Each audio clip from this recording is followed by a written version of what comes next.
It was one of those dare-you situations that started innocently enough. A friend of mine had told me about Blackwood, an abandoned mining town hidden high in the mountains, a place nearly erased from local memory.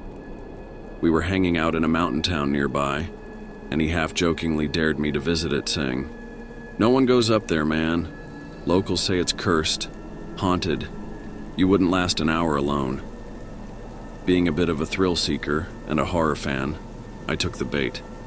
I wanted to prove that all those creepy stories were just that. Stories. So, early one foggy October afternoon, I packed up a flashlight, my camera, and a couple of supplies, then set out to find Blackwood. It was supposed to be simple. A quick visit, snap a few eerie photos, and head back with a story of my own. But the journey itself was unsettling. The directions I had were rough at best. Locals had almost erased Blackwood from the map. The road was barely visible, winding up steep mountainsides, hugged by tall, twisted trees whose branches seemed to reach down toward me. It wasn't long before my GPS lost signal, and I realized I was on my own, left to follow a crumbling path that seemed to disappear into the dense woods ahead.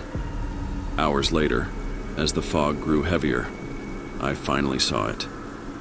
Blackwood, perched at the edge of a cliff like some decaying skeleton. The buildings were gray and hollowed, their frames sagging as if weighed down by invisible burdens.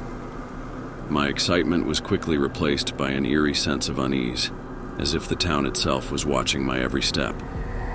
I parked my car at the edge of what seemed to be the town's main street.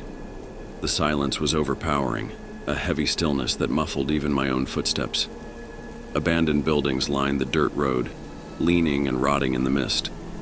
Rusted mining carts sat forgotten on the side, their wheels half buried in the earth, remnants of a time long past. The first building I approached looked like an old general store. Its windows were shattered and the door hung loosely on one hinge. I peered inside, shining my flashlight into the darkness. Dust floated in thick clouds, illuminated by my light, and rows of empty shelves stretched into the shadows. But something caught my eye, a faint footprint in the dust, leading deeper into the store.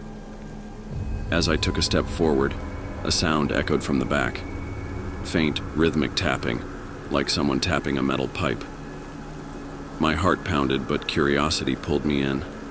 I followed the noise to a storage room, its walls lined with shelves and boxes that hadn't been touched in decades.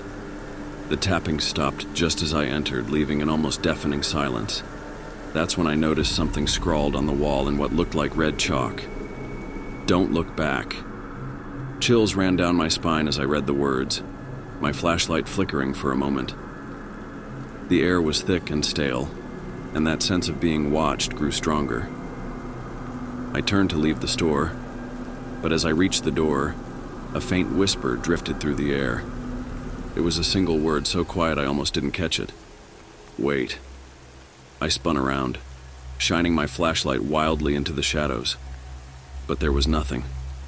Just rows of empty shelves and the thick, suffocating silence. I backed out of the store and returned to the street, my mind racing.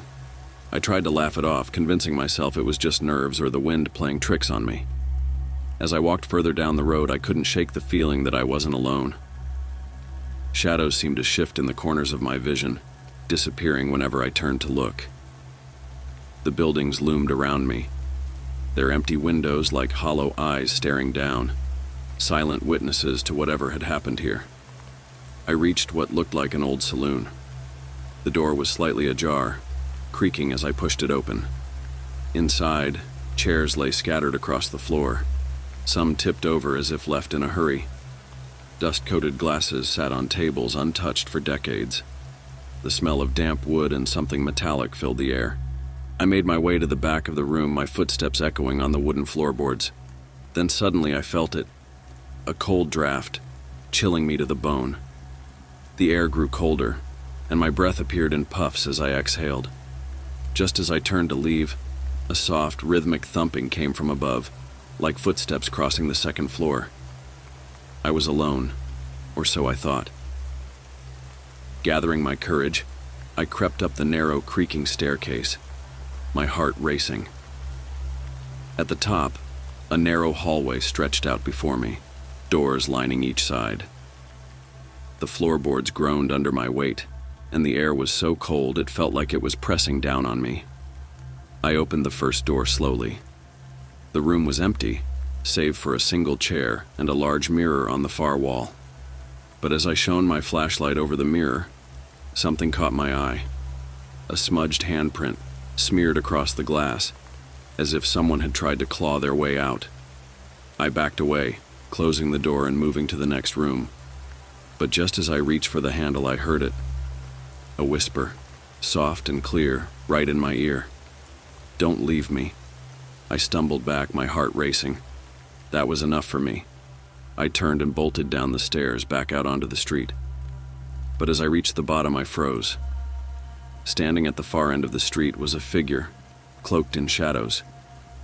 I couldn't make out its face, but I could feel its gaze locked onto me. The fog thickened around us, swirling in the cold air. I blinked, and the figure was gone, leaving only the eerie silence behind. Terrified, I ran toward my car, but as I reached it, I noticed something strange. Deep, fresh footprints leading from the car door back into the town.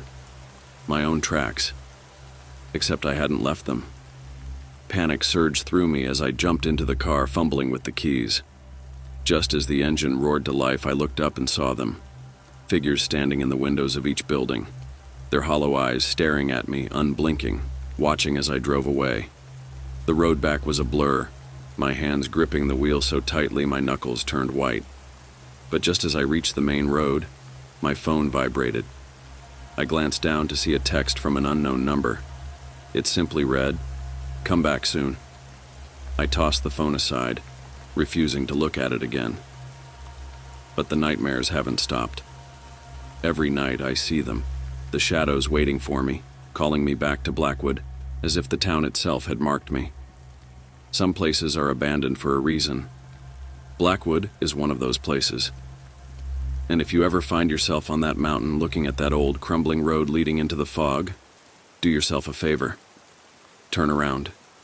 Because whatever lives there, whatever waits in the shadows, it never lets you go.